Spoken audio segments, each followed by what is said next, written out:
Olá, tudo bem? A partir de agora você acompanha o meu, o seu, o nosso programa Sei Pensar a Bahia. E eu já começo o nosso programa de hoje trazendo os destaques do cenário econômico internacional. O Federal Reserve do Banco Central americano elevou no final de julho a taxa básica de juros em 0,75 ponto percentual pelo segundo mês consecutivo, sinais de que a economia dos Estados Unidos está perdendo força. Em decisão unânime no último dia 27 de julho, o Comitê Federal de Mercado Aberto elevou a faixa-alvo da taxa dos funds de 2,25% para 2,50%. Essa decisão estendeu uma série de aumentos nas taxas de juros que começaram em março, que reforçou uma batalha do Federal Reserve para combater a inflação que se intensifica. Essa elevação da faixa-alvo significa que o Fed está no meio do ciclo mais agressivo de aperto monetário desde 1981. Para a próxima reunião de política monetária, que está prevista para o mês de setembro, os economistas estão divididos se o Banco Central americano vai implementar outro aumento de 0,75 ponto percentual ou optará por um aumento menor de meio ponto. O Fundo Monetário Internacional, o FMI, voltou a reduzir sua projeção de crescimento econômico global em 2022 para 3,2%, o que representa quase a metade da expansão de 6,1% registrada no ano passado. O motivo são as ameaças globais começando a se materializar, a forte contração das principais economias no segundo trimestre e o aumento acelerado da inflação. Além da redução, o FMI ainda fez um alerta, abre aspas, os riscos para as perspectivas estão inclinados para o lado negativo, fecha aspas. De acordo com o mais recente relatório do Panorama Econômico Mundial, divulgado em 26 de julho, a nova projeção de redução da expansão de crescimento econômico global é de 0,4 ponto percentual, menor quando comparado com o mês de abril, ou seja, passar de 3,2% para 3,6%. A desaceleração da economia da China foi pior do que se previa. Os reflexos econômicos da alta dos preços da energia e dos alimentos na Europa se intensificaram e os gastos do consumidor nos Estados Unidos ficaram abaixo do esperado. Agora vamos falar sobre exportação. E quem vai explicar para a gente é o coordenador de acompanhamento conjuntural e especialista em comércio exterior da SEI, Arthur Cruz. Bom, as vendas externas baianas no primeiro semestre, elas foram lideradas pelo setor de petróleo e derivados, né? A gente tem vendas de cerca de 1,9 bilhão, né, de dólares no semestre, com crescimento de 238% em relação ao igual período do ano anterior.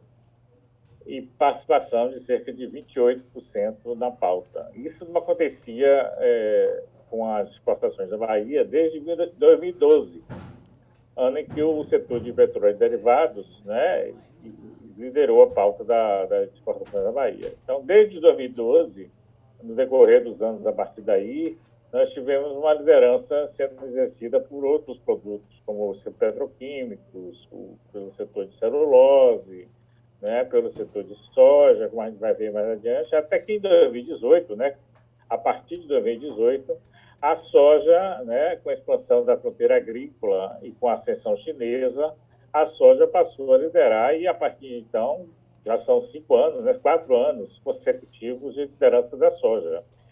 Este ano, a gente vai ver mais adiante, por conta de questões do mercado internacional, né, principalmente em função da guerra, né, entre Rússia e Ucrânia, a gente tem a liderança do setor de petróleo derivado. Não tem nada a ver com a privatização da RLAM.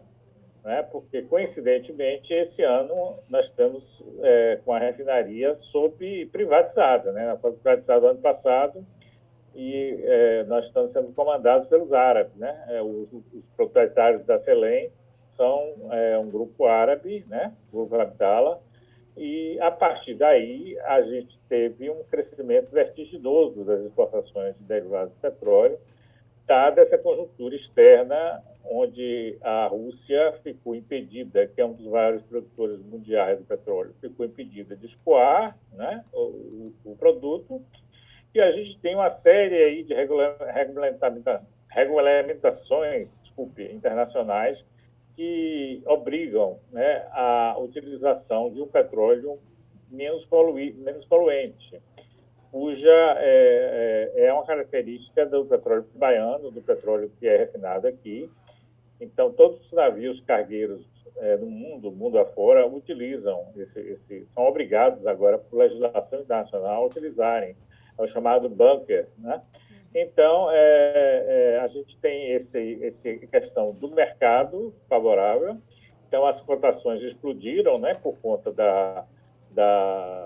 nós chegamos a ter a cotação de $120 o barril de petróleo em meados de março, até pouco tempo atrás. Baixou um pouco agora por conta das perspectivas não muito favoráveis de crescimento da economia mundial, devido ao repique da pandemia, devido a essa questão da guerra, né, que refizeram os cálculos para o crescimento da economia europeia e da economia chinesa, que também, com aquela política de lockdowns e de Covid-0, também vai reduzir seu crescimento. Então, houve um reflexo, mas, mesmo assim, o petróleo continua beirando $100. Ou seja, ontem fechou a $99,99 o barril. Então, é um preço significativamente mais alto do que o praticado no ano passado, que beirava os $50 o barril, menos de $50 o barril. E isso fez com que o setor ganhasse essa liderança e esse volume expressivo de embarques no primeiro semestre. Bom, a gente não exporta petróleo. Você sabe que os campos da Bahia eles estão produzindo cada vez menos, né? São campos terrestres já bem explorados desde a década de 50, né, 60, quando se instalou aqui a refinaria. Então, nós tivemos uma redução da produção interna. Nosso petróleo é refinado, nós exportamos derivados de petróleo, e que o principal produto é o óleo combustível, o bunker, né, que eu mencionei para você. Ele responde por 97,4% das exportações de derivados. Nós temos o óleo diesel e nós temos o querosene, né, além da gasolina, mas em menor quantidade. O carro-chefe das exportações do setor de petróleo e derivados na Bahia é o óleo combustível, fuel oil, que eu falei, o óleo bunker. Esse é o que é o grande, vamos dizer assim, o líder, né, do setor, e é um derivado, ou seja, é um petróleo que já é refinado. A gente não exporta petróleo cru. Pelo contrário, a gente está comprando petróleo cru.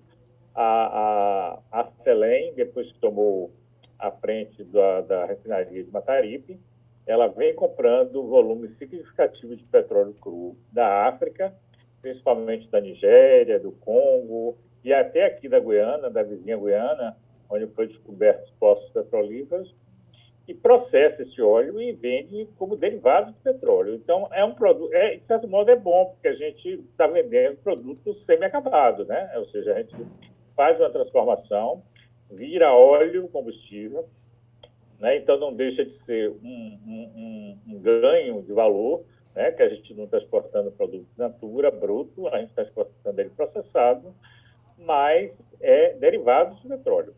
A gente não exporta petróleo bruto. Quem exporta petróleo bruto é a Petrobras, que tem lá os campos da bacia lá de Campos, né? Que produzem a maioria do petróleo hoje produzido pelo Brasil tem a origem na bacia de Campos, né? Então, de lá, a Petrobras exporta também o petróleo cru, petróleo bruto.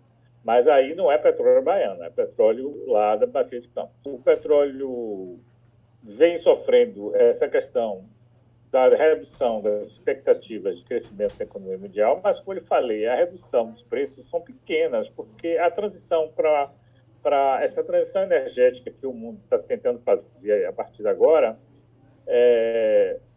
ela é ainda lenta, né? E, muito pelo contrário, por conta desse boicote e principalmente da redução da venda de gás russo à União Europeia, a gente está usando cada vez mais combustível fóssil na produção de energia. Então, o mundo ainda vai passar por diversas etapas, né? Até reduzir o consumo de petróleo bruto.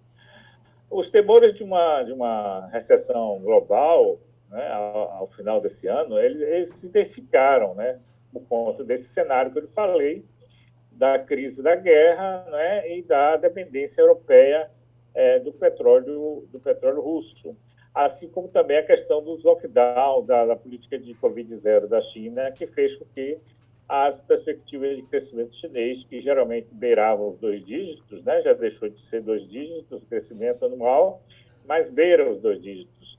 Esse ano, a perspectiva é de um crescimento bem menor, né? Então, levaram a redução da pressão, né, do preço do barril, como eu falei, de 120 para 100.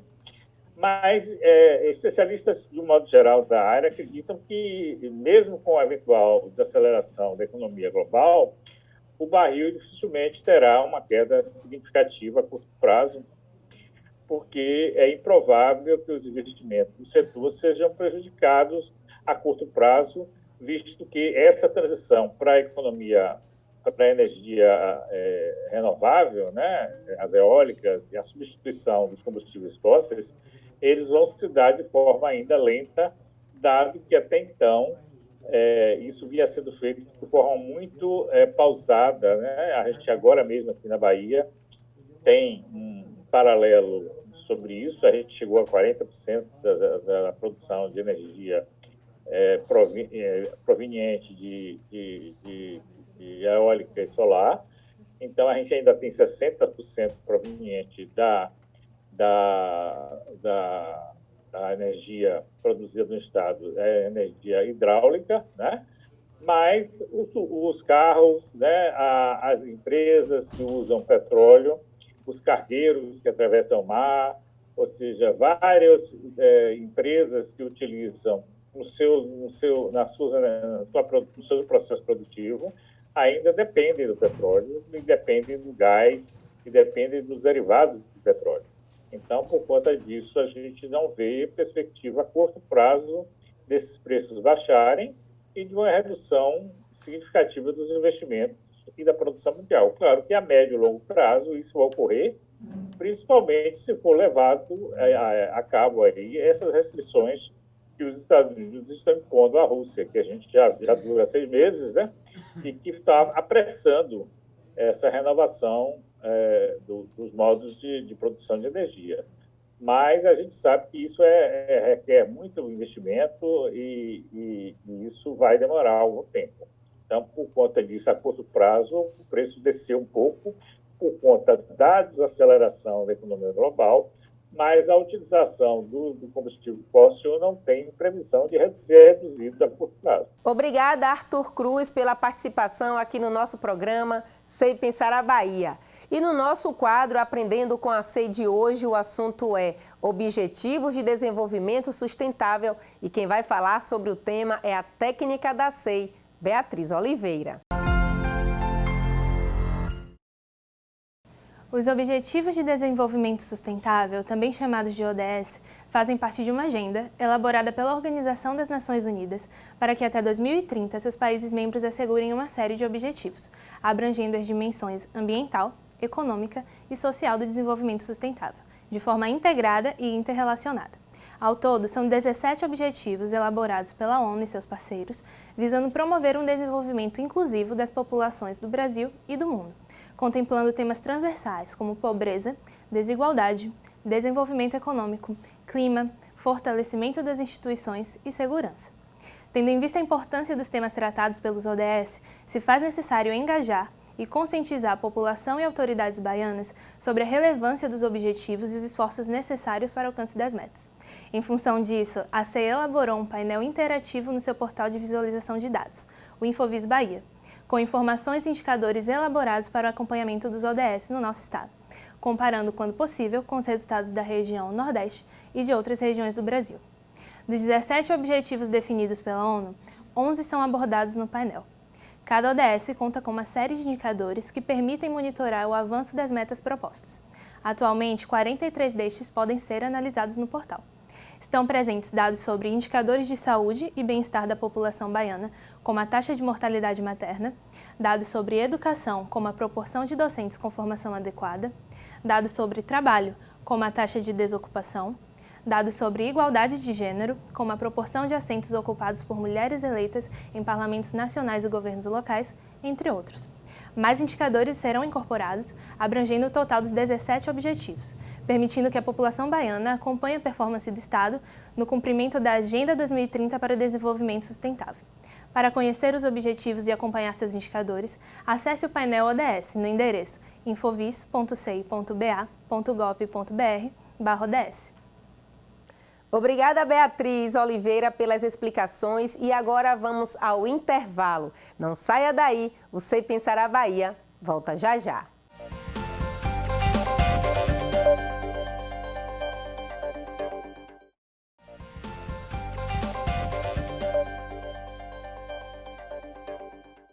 Estamos de volta e agora vamos acompanhar os destaques da economia aqui no Brasil. Os cortes recentes de impostos em itens de peso na cesta do consumidor ajudaram a trazer alívio para a prévia da inflação de julho, que contou ainda com o esfriamento nos preços de bens industriais. Mas a inflação de serviços continua pressionada e preocupa os economistas. A alta do Índice Nacional de Preços ao Consumidor Amplo, o IPCA 15, desacelerou de 0,69% em junho para 0,13% em julho. Foi a menor variação mensal desde junho de 2020, quando o indicador oscilou em 0,02%. A difusão, ou seja, a proporção de itens com aumento de preços no período, também recuou de 68% para 67%. A maior parte da desaceleração do IPCA 15 em julho é explicada pela queda de 1,5% nos preços administrados após alta de 0,86% em junho. O movimento reflete a redução de impostos sobre combustíveis, que registraram deflação de 4,88% no mês, além da energia elétrica, que registrou uma queda no valor de 4,61%, mais do que os economistas previam. Juntos, combustíveis e energia elétrica tiveram um impacto negativo de 0,58 ponto percentual no IPCA 15 de julho. Sem isso, a alta do índice seria de 0,71%. O corte de impostos sobre telecomunicações, também já aprovado, ainda não captado pelo indicador e deve ficar para as próximas leituras, segundo analistas. As projeções do mercado para o IPCA cheio de julho estão em uma faixa de deflação de 0,50% a 0,75%. A arrecadação federal de impostos registrou alta real de 18% em junho na comparação com o mesmo mês do ano passado, chegando a 181,040 bilhões de reais. A alta do recolhimento em junho deste ano pode ser explicada pelo crescimento dos recolhimentos de imposto, renda, pessoa jurídica e contribuição social sobre lucro líquido, segundo a Receita Federal do Brasil. A arrecadação dos dois impostos alcançou 34,27 bilhões de reais no mês, alta de 37,47%. Importante observar que houve pagamentos atípicos de aproximadamente 6 bilhões de reais por empresas ligadas ao setor de commodities, disse a Receita. O recolhimento no primeiro semestre atingiu marca de 1,089 trilhão de reais, alta real de 11% contra o mesmo período de 2021. Os dados também foram divulgados em 28 de julho pela Receita Federal do Brasil. Nos números atualizados pela inflação, o resultado de junho é o melhor da série histórica, com início em 1995. O número acumulado do primeiro semestre também é o melhor da série. Sem correção inflacionária, a arrecadação mostrou alta de 32% em junho. Os trabalhadores menos escolarizados estão com mais dificuldade para retornar ao mercado de trabalho depois do choque da Covid-19. O número de pessoas ocupadas sem instrução, com ensino fundamental incompleto, ainda está abaixo do nível pré-pandemia, apesar da recuperação do emprego neste ano, segundo o levantamento feito pelo Instituto Brasileiro de Economia da Fundação Getúlio Vargas. A perspectiva é que a retomada dos setores de comércio e serviços ajude a inclusão da mão de obra menos instruída, porém com salários mais baixos. Outro cenário possível é o reajuste do Auxílio Brasil, adiar a reinserção desses trabalhadores no mercado de trabalho. E agora eu te convido a ficar ligadinho no Giro pelo Interior. E no Giro pelo Interior dessa semana, vamos falar sobre o novo geoportal da Superintendência de Estudos Econômicos e Sociais da Bahia, a SEI. Essa nova ferramenta foi apresentada de maneira detalhada pelos especialistas da instituição, no último dia 27 de julho, através da plataforma virtual. O SEIGEL foi criado com o objetivo de facilitar a vida da população no acesso às informações produzidas pela SEI. Durante a apresentação do novo geoportal, o diretor de informação geoambiental da SEI, Cláudio Pelosi, explicou de maneira detalhada as diversas ferramentas e as funcionalidades de cada uma delas, principalmente as que dão acesso aos aplicativos de mapas interativos, inclusive aos relatórios técnicos de limites interestaduais. Outro ponto que Pelosi chamou a atenção é que, através do portal, você também pode acessar todos os projetos que são divulgados no Diário Oficial do Estado. Aqui tem a lista de todas as leis que já foram aprovadas dentro do projeto e aqui é possível se acessar a página do Diário Oficial, tanto a página do Diário Oficial como na página da Casa Civil sobre legislação, as informações de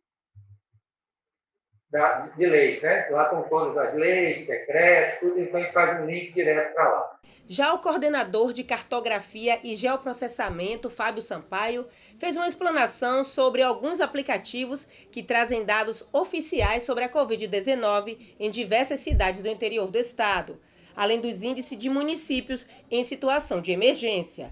Temos a subclassificação aqui em geoinformação temática, onde nós temos algumas aplicações, dentre elas as escolas estaduais e municípios em situação de emergência.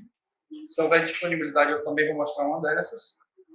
Limites territoriais, onde aqui a gente tem uma aplicação onde a gente verifica o status desse projeto de limites, cada município a município, né? Vendo a situação atual e a anterior. Painéis de indicadores do tipo dashboard, onde a gente tem aqui dados estaduais, dados de IDH, dados municipais e dados territoriais.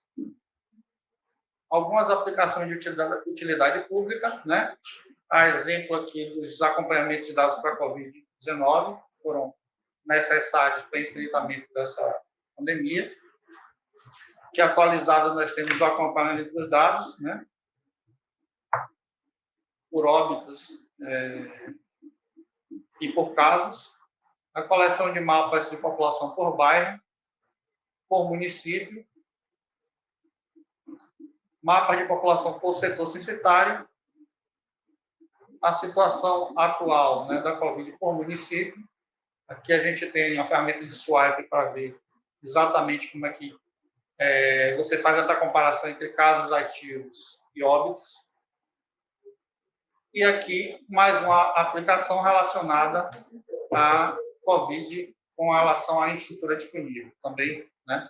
uma das aplicações que nós realizamos durante o período da pandemia. E olha, pessoal, através desse novo geoportal da SEI, você vai ter acesso a diversos mapas, ao diário oficial, além de outras informações e ter tudo disponível em PDF. E agora, mudando de assunto, venha acompanhar comigo os destaques da economia baiana.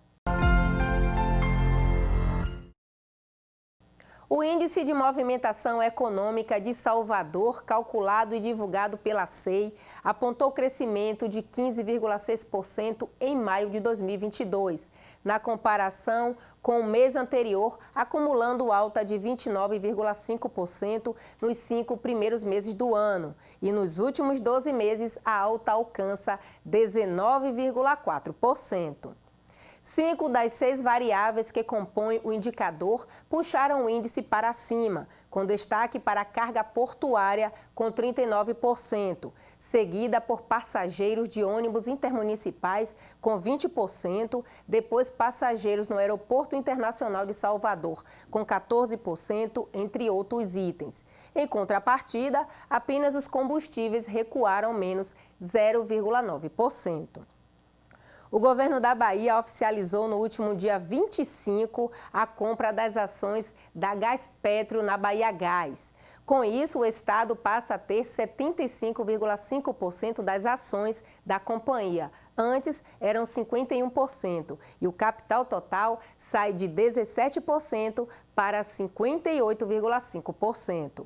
O investimento para a compra foi de 540 milhões de reais. A previsão é de que o pagamento do processo seja concluído no mês de agosto. Em nota, o governo informou que, mesmo com a maior participação do governo na empresa, não se trata de uma estatização. Uma das maiores companhias químicas da América Latina, a Unigel, planeja se tornar a empresa pioneira na fabricação de hidrogênio e de amônia verde, produtos que estão ocupando espaço na corrida mundial no processo de descarbonização. Os consumidores dessas matérias-primas estão em vários setores da indústria e em outras atividades, como transportes marítimo e aéreo. A empresa está com tecnologia e o sistema industrial de empresas alemães e começa a investir cerca de 660 milhões de reais para montar uma fábrica de hidrogênio verde em Camaçari. Na primeira fase está planejada a produção de 10 mil toneladas ao ano de hidrogênio, utilizando energia renovável e conversão de amônia. E agora uma informação nada agradável. Segundo o indicador da Serasa de inadimplência do consumidor na Bahia, mais de 4,1 milhões de baianos estavam com dívida em aberto em maio deste ano. No mesmo período de 2021, era 3,9 milhões, o que representa aumento de 6,5% no número de consumidores inadimplentes. No mesmo período deste ano, o valor das dívidas negativadas superou a faixa de 13 bilhões de reais, alcançando o maior valor em 4 anos. As restrições para quem tem o nome no Serasa são o acesso ao crédito por causa da redução do score de crédito do consumidor. Na última pesquisa de endividamento e inadimplência do consumidor divulgada pela FEComércio Bahia, também aponta aumento no número de pessoas que não conseguem pagar as contas. Em junho, a taxa de famílias com contas em atraso chegou a 38%. São 356 mil famílias inadimplentes, um aumento de 117 mil em relação ao mesmo período do ano passado, o patamar mais elevado desde 2013. O tamanho do setor industrial voltou a crescer na Bahia no período de 2019 para 2020, após 2 anos seguidos de queda no número de unidades locais. Por outro lado, o total de pessoas ocupadas recuou pelo 2º ano consecutivo. Os dados são da Pesquisa Industrial Anual Empresa, que abrange as indústrias extrativas e de transformação. Diante do crescimento entre 2019 e 2020, a Bahia subiu de 9º para 8º estado em número de unidades locais de empresas industriais do país, voltando a ultrapassar o Ceará, retomando a liderança do Nordeste no indicador. No primeiro ano de pandemia, estavam ativas em toda a Bahia 5.576 unidades locais de empresas industriais, com 5 ou mais pessoas ocupadas, um número de 4,1% maior do que em 2019, quando as unidades eram 5.358, o que representou um saldo de mais de 218 unidades industriais em funcionamento no ano. E com essa boa notícia para a economia baiana, o Sei Pensar a Bahia vai ficando por aqui. Até o nosso próximo encontro. Um forte abraço.